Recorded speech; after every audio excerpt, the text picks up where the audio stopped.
Thalassemia adalah penyakit kekurangan darah, di mana umur darah 2-4 kali lebih pendek daripada darah normal. Penyebabnya karena hemoglobin tidak terbentuk dengan sempurna, sehingga sel darah merah menjadi mudah rusak dan penderita mengalami kekurangan darah.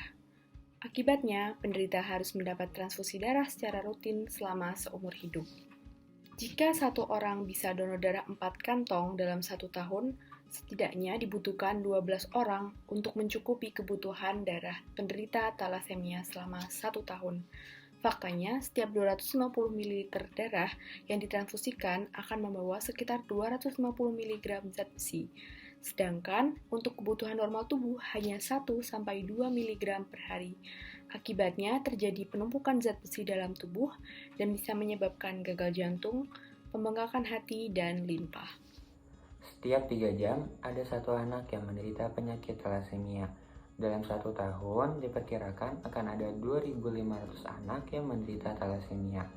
Angka ini akan terus bertambah setiap tahunnya. Diperkirakan tahun 2021 nanti akan ada lebih dari 20.000 anak di Indonesia yang menderita thalassemia. Ini merupakan 2 kali lipat dari jumlah kelahiran bayi di Indonesia setiap harinya, atau hampir 4 kali lipat dari jumlah penderita thalassemia saat ini.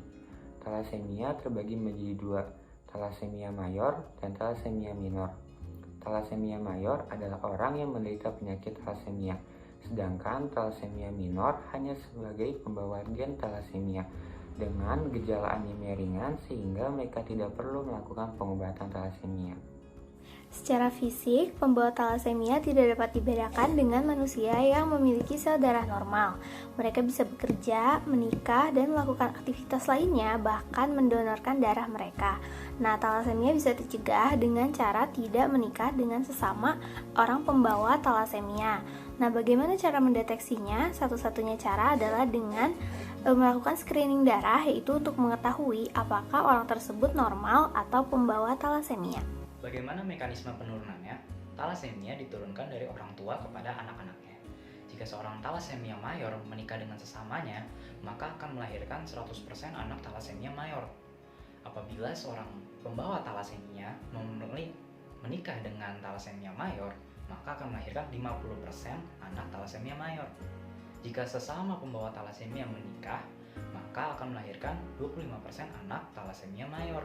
Akan tetapi, apabila seorang pembawa thalassemia menikah dengan pasangan normal, maka tidak akan melahirkan anak thalassemia mayor. Begitu juga dengan seorang thalassemia mayor menikah dengan pasangan yang normal. Di Indonesia, 6-10 orang dari 100 orang adalah pembawa thalassemia. Jika di Indonesia terdapat 200 juta orang, maka 20 juta orang adalah pembawa thalassemia. Hal ini sama dengan penduduk Yogyakarta, bahkan 7 kalinya.